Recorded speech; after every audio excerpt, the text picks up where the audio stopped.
Hi guys.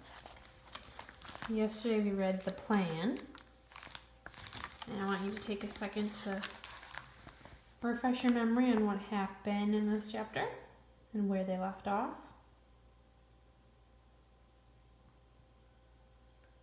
Robbie did a quick motion and said, "Come on." So they're just about to leave the house to go on their little nighttime adventure. Chapter 4 is in the dark of night. In the dark of night. One thing I want to do, we had a lot of friends make predictions on what was going to happen. So one of the things we can do, even though this is a chapter book, the author gave us some pictures. So we can still kind of do a little walk to get us ready for what's going to happen. So it looks like Robbie is turning the lock. Looks like Freddy's a little nervous. Probably because he might be making a lot of noise. Robbie is looking for something on the ground, maybe some footprints. Freddy looks a little cold.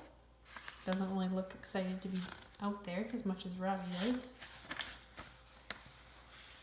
And Freddy, for some reason, is climbing a tree. Maybe he's hiding from somebody. Now he's hanging from a tree. Looks like he's happy now, but I'm noticing something. Uh-oh, that doesn't look good. And then the next chapter is called Is It Broken? Oh boy. Are they talking about the tree, or maybe they're talking about one of his bones? Okay, let's read to see if our thinking was correct for that little book walk. We started to tiptoe down the stairs in our socks. Robbie almost stepped on the fourth step, but I grabbed him just in time and yanked him back. One of the girls, I can't remember if it was Nora or Kaylin, I think it was Kaylin, predicting that they were going to step on the fourth step. But it looks like Freddy grabbed him just in time before they stepped in that creaky step. "Hey, what are you doing?" he asked. I put my finger up to my lip. "Shh, that was a close one. Remember, you have to skip that step." "Oh yeah," Robbie mouthed, nodding his head. We made our way down the rest of the stairs and into the kitchen by the back door. We sat down on the floor to put on our shoes. "What do you want to do when we get out there?" I asked Robbie. "Let's go exploring and see what kind of night creatures we can find. With these night vision goggles, I can see as well as an owl in the dark." Do you guys know why owls can see well in the dark? He's saying that those goggles can see just as well as them. "We still have to whisper when we're outside," I said. "I swear my mom can hear anything."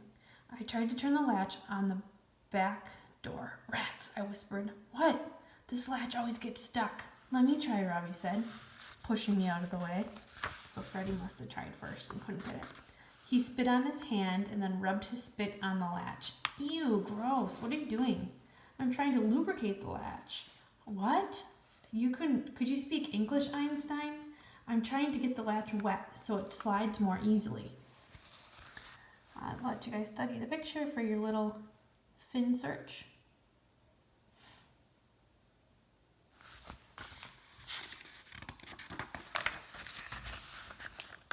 "Well then, why didn't you just say that?" I said.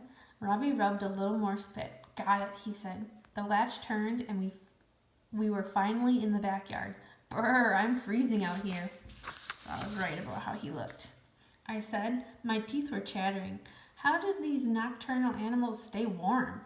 "They have fur and they move around a lot," Robbie said. "Just don't stand still and you won't be so cold." We walked to the back of the yard and searched the ground for animal tracks. "Hey, Freddy, look at this," Robbie said, motioning for me to come closer. That's how we know his hand is moving, right? With those little slash marks there. We talked about that in our shared feedback one time. So he's motioning for him to come on. And he's got little slash marks there because the author's trying to show us that he's shaking and he's cold. Look at this, Robbie motioned. "It looks like footprints from a possum." "How do you know what a possum footprint looks like?" I asked. All right, let's see if I can show you the picture here.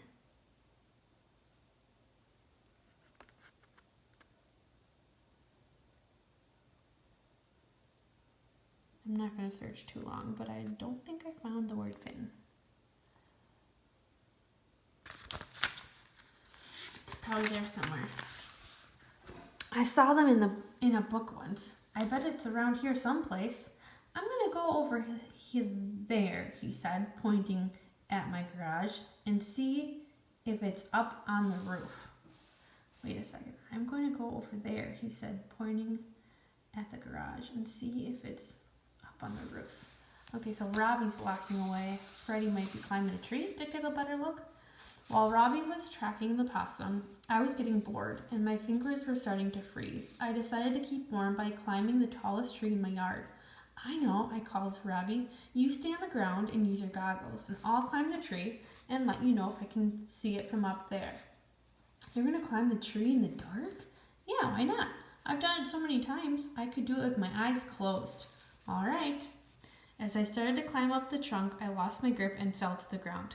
Are you okay? Robbie whispered. Yeah, I'm fine, I answered. It's hard to get a good grip because my hands are cold. Oh boy, we already know he tries it again, because we know from this picture. Did I show you guys that picture?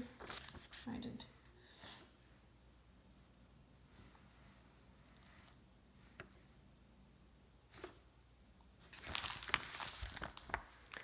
Now I know why raccoons and possums have sharp claws.